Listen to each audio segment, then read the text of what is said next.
राधे राधे। आज कार्तिक शुक्ल नवमी तिथि, जिसे हम अक्षय नवमी कहते हैं। अक्षय नवमी अर्थात अक्षय, जो कभी क्षय नहीं होता। ये ऐसा पावन अवसर है, ये ऐसा पावन उत्सव है। आज जो भी आप सत्कर्म करेंगे उसका परिणाम बहुत अच्छा रहता है और क्षय नहीं होता है। लेकिन एक बात ध्यान रखिए, आप कितना भी सत्कर्म कर लीजिए, जब तक भगवान के श्री चरणों में प्रीति नहीं हुई है तो कितना भी आप कुछ भी दान पुण्य कुछ भी कर लो, उससे आपका कल्याण नहीं होने वाला। अर्थात कल्याण नहीं होने वाला मतलब क्या है? माया से पार नहीं पा सकते। क्योंकि माया से अगर पार पाना है तो भगवान की शरणागति करनी पड़ेगी, भगवान की भक्ति करनी पड़ेगी, क्योंकि माया भगवान की है और किसी की नहीं है। तो आप कितना भी कुछ भी कर लीजिए सत्कर्म, अच्छी बात है, अवश्य करना चाहिए, लेकिन जब तक भगवान के श्री चरणों में प्रीति नहीं हुई है, भगवान से अत्यंत प्रेम नहीं हुआ है, तब तक कितना भी सत्कर्म कर लीजिए, उसका जो लाभ मिलना चाहिए, जिस उद्देश्य से आपको मनुष्य शरीर मिला है, वो उद्देश्य, वो लक्ष्य प्राप्ति नहीं हो सकता। कब तक? जब तक भगवान से प्रीति न हो। तो आज अक्षय नवमी, और आप सभी जानते हैं आज आंवला नवमी भी इसे कहा जाता है। कथाएं बहुत हैं। भगवान विष्णु की पूजा करती हैं देवियां, आंवले की पेड़ की पूजा करती हैं आज के दिन, क्योंकि आंवले में ही भगवान विष्णु का निवास है।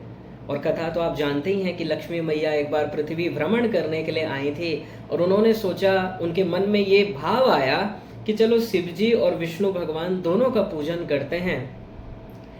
नारद जी से उन्होंने उपाय पूछा तो नारद जी ने कहा, देवी आप चिंता मत कीजिए, भगवान विष्णु को तुलसी बहुत अत्यधिक प्रिय है और शिव जी को बेलपत्र अत्यधिक प्रिय है, आप सभी जानते हैं। और इन दोनों का मिश्रण है आंवला, इन दोनों का गुण आंवले में पाया जाता है। तो आप एक काम कीजिए, आंवले की पेड़ की पूजन कीजिए। इससे भगवान के जो दो स्वरूप हैं, शंकर जी और विष्णु भगवान, दोनों का ही पूजन हो जाएगा। और उसी दिन से ये आंवले नवमी की पूजा शुरू हुई। और भी कथाएं बहुत हैं, लेकिन आज ये इतना मुख्य पर्व इतना खास क्यों है? क्योंकि जो अनंत कोटि ब्रह्मांड के नायक हैं भगवान श्री कृष्ण, वो भी जिनकी आराधना करते हैं, सर्वेश्वरी श्री राधा रानी, जो सुप्रीम पावर है, अर्थात उनसे परे कोई तत्व नहीं है।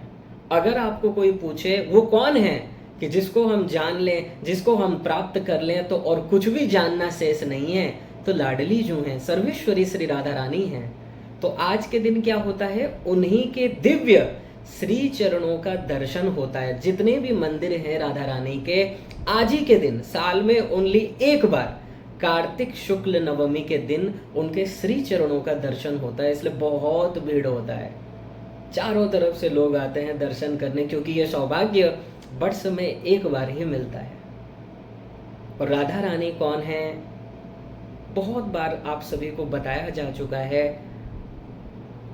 कि जिनको ब्रह्मा भी नहीं समझ सकते, जिनको भगवान भी नहीं समझ सकते, और जिनकी महिमा स्वयं वो भी नहीं कह सकती, वो है सर्वेश्वरी श्री राधा रानी।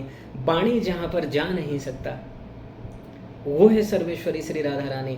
बुद्धि जहां पर जा नहीं सकता, वो है सर्वेश्वरी श्री राधा रानी। भगवान श्री कृष्ण ही सर्वेश्वरी श्री राधा रानी है। उन्हीं का ही स्वरूप, जो प्रेम शक्ति हैं, जो भक्ति शक्ति हैं, जो करुणामयी हैं, परम कृपालु हैं, वो है सर्वेश्वरी श्री राधा रानी।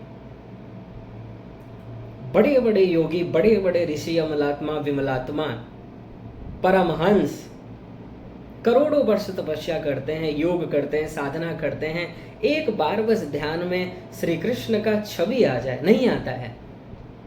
और वही श्री कृष्ण दिनों रात सर्वेश्वरी श्री राधा रानी के उस दोनों कोमल चरणों का ध्यान करते हैं। जिस चरण की अगर कोई जीव शरणागति कर ले, वो कितना भी पतित हो, टॉप लेवल का भी पतित हो, अगर सर्वेश्वरी श्री राधा रानी के शरण में आ गया तो उसका कल्याण हो गया।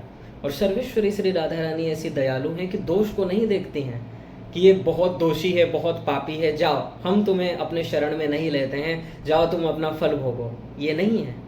जो भी जीव आएगा और भोलेपन से श्रद्धा युक्त होकर भाव से बस कह दे कि लाडली जो हम तो आप ही के हैं और आपके श्री चरणों के सिवाय और कोई भी ऐसा आश्रय नहीं है जहाँ ये जो भव रोग है उससे मुझे मुक्ति मिल सके।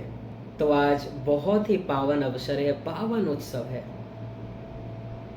जहाँ भक्त सर्वेश्वरी श्री राधा रानी के दर्शन के लिए जाते हैं, क्योंकि कभी भी ये सौभाग्य प्राप्त नहीं होता है वर्ष में कि एक बार उनके श्री चरणों का दर्शन हो जाए। आज ही के दिन ये सौभाग्य प्राप्त होता है। और जो दर्शन नहीं भी कर पा रहे हैं, नहीं जा पा रहे हैं, मन ही मन रूप बनाइए, रूप ध्यान कीजिए, क्योंकि आप जो भी रूप ध्यान करोगे भगवान उसका सही सही फल देते हैं, उसको सही मान लेते हैं और उसी का फल देते हैं। जो आपको दर्शन करने का फल मिलेगा वही फल आपको मिलेगा जब आप रूप ध्यान करोगे।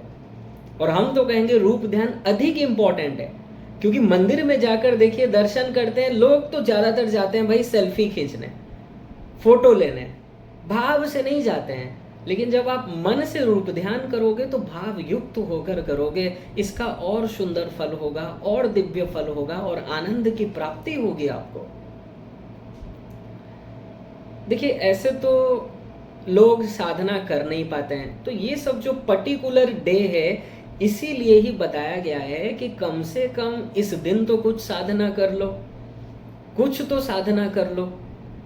इसलिए अवश्य रूप से इस अवसर का लाभ उठाना चाहिए। और देखिए आज आप जो भी रूप ध्यान करेंगे, जितना भगवान का ध्यान करेंगे, स्मरण करेंगे, अक्षय, ये कभी क्षय नहीं होगा। इसलिए ज़्यादा से ज़्यादा प्रयास यही करना चाहिए कि सर्वेश्वरी श्री राधा रानी का ध्यान करें, उनके श्री चरणों का ध्यान करें। ये मन ही मन रियलाइज कीजिए कि हम उनके श्री चरणों में बैठे हैं, उनके चरणों की सेवा कर रहे हैं और राधा रानी मुस्कुराते हुए हमारी ओर निहार रही हैं, कृपामयी दृष्टि से हमारी ओर निहार रही हैं। और वो हम और जीव को इतना आनंद की प्राप्ति हो रही है, मानो वो जो भव रोग से पीड़ित है, ये काम क्रोध लोभ मोह ईर्ष्या, ये जो प्रतिपल जीव को सता रहे हैं, वो एकदम गायब हो गया है और जीव परमानंद की अनुभूति कर रहा है, दिव्यानंद की अनुभूति कर रहा है। देखिए आंवला आप सभी जानते हैं आयुर्वेद में एक बहुत ही इंपॉर्टेंट औषधि के रूप में प्रयोग किया जाता है। शरीर में किसी भी प्रकार का रोग हो, कोई भी दिक्कत हो, कफ हो, बात हो, पित्त हो, कुछ भी हो, आंवले को बहुत अच्छा बताया गया है।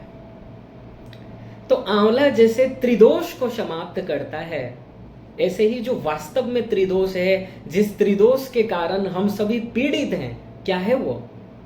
काम बात कफ लोभ अपारा।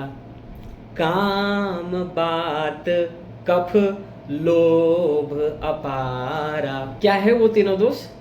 कि काम बात कफ लोभ अपारा।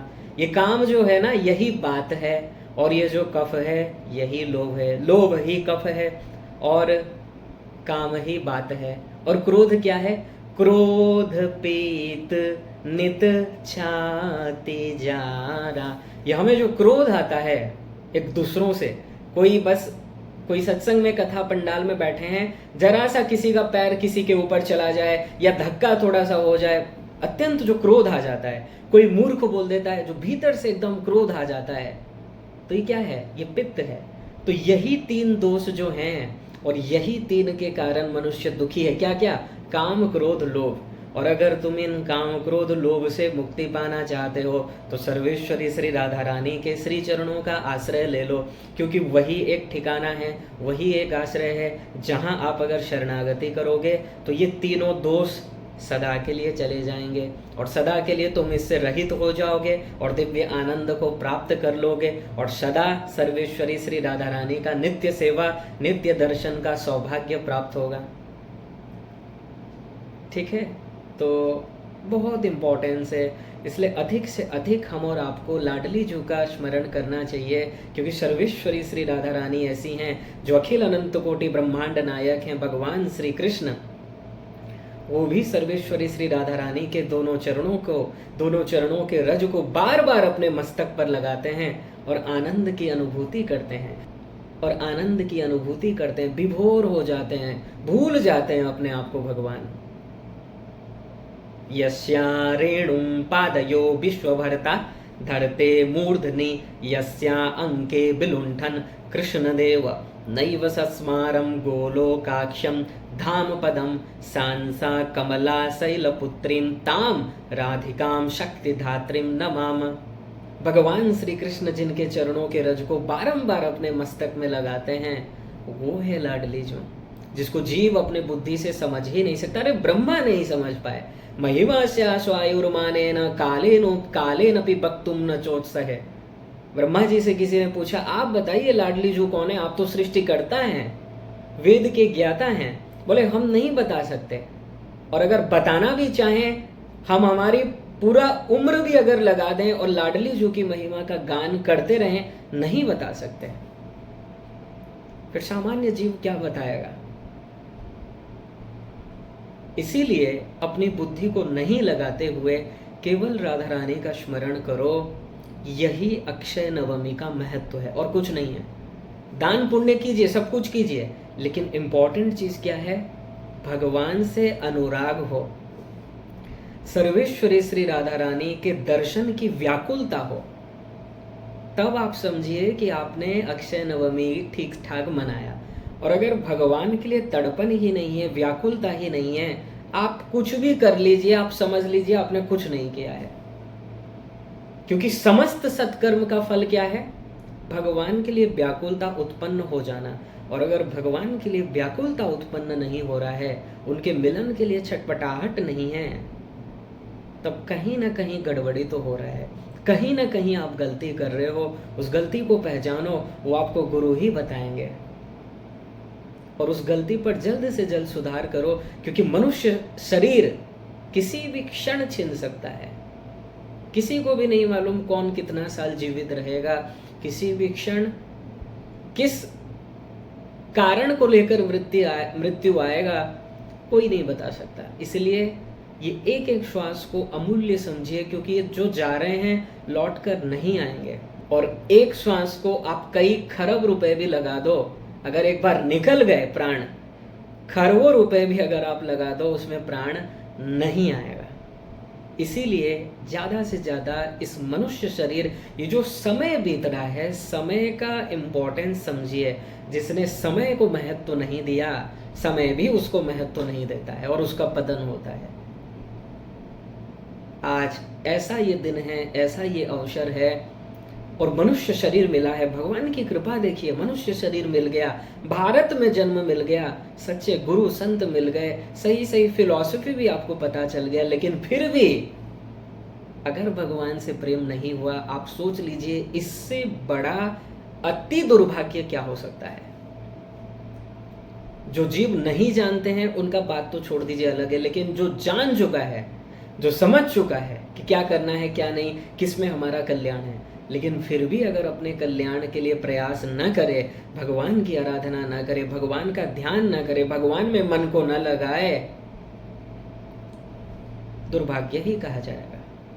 इसलिए आप सभी को एक बार पुनः इस अक्षय नवमी, जिसे आंवला नवमी कहते हैं, इस दिव्य अवसर पर बहुत बहुत बधाई हो, बहुत बहुत हार्दिक शुभकामनाएं। बोलिए लाडली लाल की जय। राधे राधे।